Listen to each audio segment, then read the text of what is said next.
Bonjour à tous et bienvenue dans une autre vidéo sur l'histoire, la culture et la vision du monde africain. En soutenant cette chaîne, vous contribuez à la propagation de la véritable histoire africaine. Veuillez vous abonner, activer la cloche de notification et partager sur toutes vos plateformes de manière continue, sur vos statuts, stories et vos différents groupes WhatsApp et Facebook.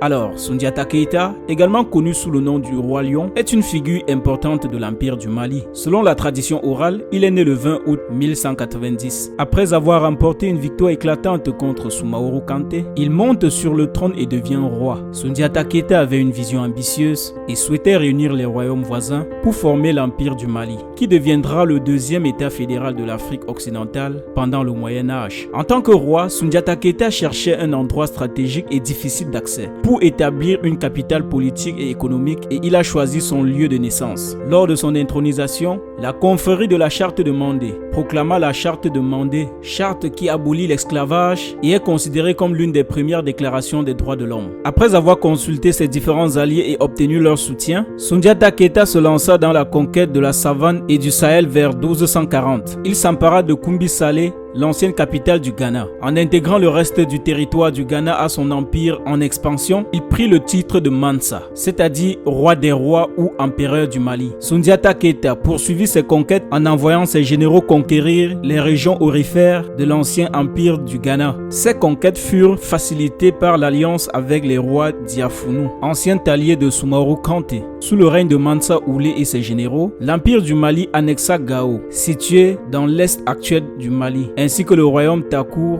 dans la moyenne vallée du fleuve Sénégal. Soundiata Keita était non seulement un homme courageux, un stratège militaire et un fédérateur, mais il était également considéré comme un grand administrateur. Il développa le commerce, l'exploitation de l'or et l'introduction de nouvelles cultures dans l'Empire du Mali. Son règne marque une période de développement et de prospérité pour l'Empire. L'Empire du Mali, sous le règne de Soundiata Keita au XIVe siècle, était organisé politiquement et administrativement. Il avait une armée bien structurée, avec des chefs armés installés comme gouverneurs de provinces. À son apogée, l'Empire du Mali comportait 12 provinces importantes, dont le Tékrou dans le moyen Sénégal, le Bambougou, célèbre pour ses mines, le Dia, pays des Jafoulous, dans la vallée du Moyen Âge, Gao, ainsi que les royaumes du Ghana et du Mema, alliés de la première heure de Soundiata Keita. Malgré ses conquêtes de nombreux territoires, Soundiata Keita n'est pas décrit dans l'histoire comme un tyran, mais plutôt comme un homme sage et tolérant, qui favorisait la coexistence pacifique entre ses citoyens et ses voisins, ainsi qu'entre les adeptes des différentes religions. Le règne de Soundiata Keita prit fin en 1257 avec sa mort. Certaines sources indiquent qu'il serait mort noyé, tandis que d'autres sources suggèrent qu'il aurait été touché par une flèche lors d'une fête à Miami.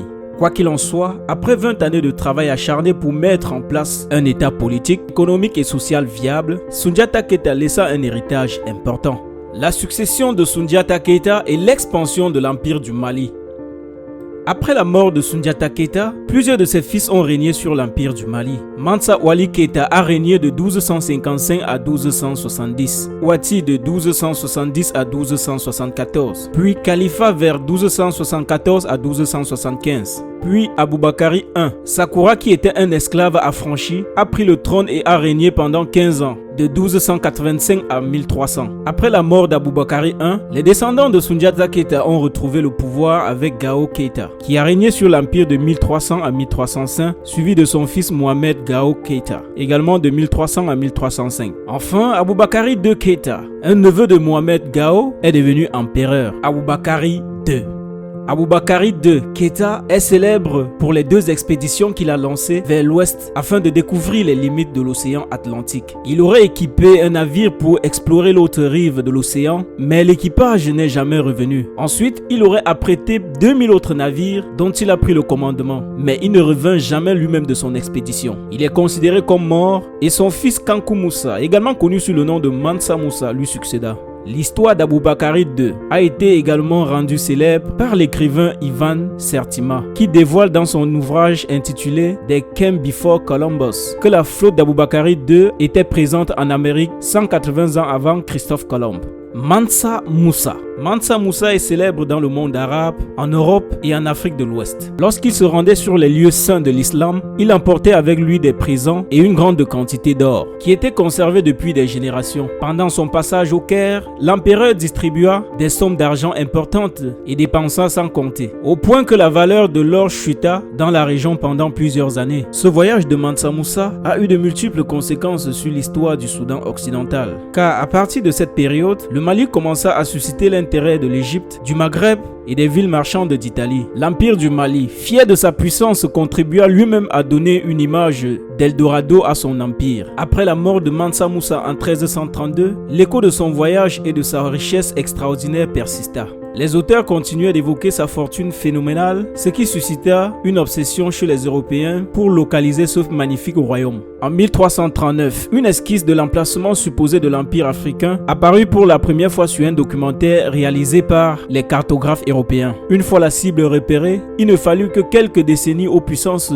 européennes pour se lancer dans une véritable course à la recherche de l'or africain. Mansa Moussa est encore considéré de nos jours comme l'homme le plus riche de l'histoire de l'humanité. Sa fortune étant estimée à plus de 400 milliards de dollars américains. Tout comme Soundiata Keita, Mansa Moussa était également considéré comme un bâtisseur. Son empreinte architecturale peut être observée à travers les mosquées de Djenné et de Tombouctou, qui mettent en avant le génie de l'architecture malienne.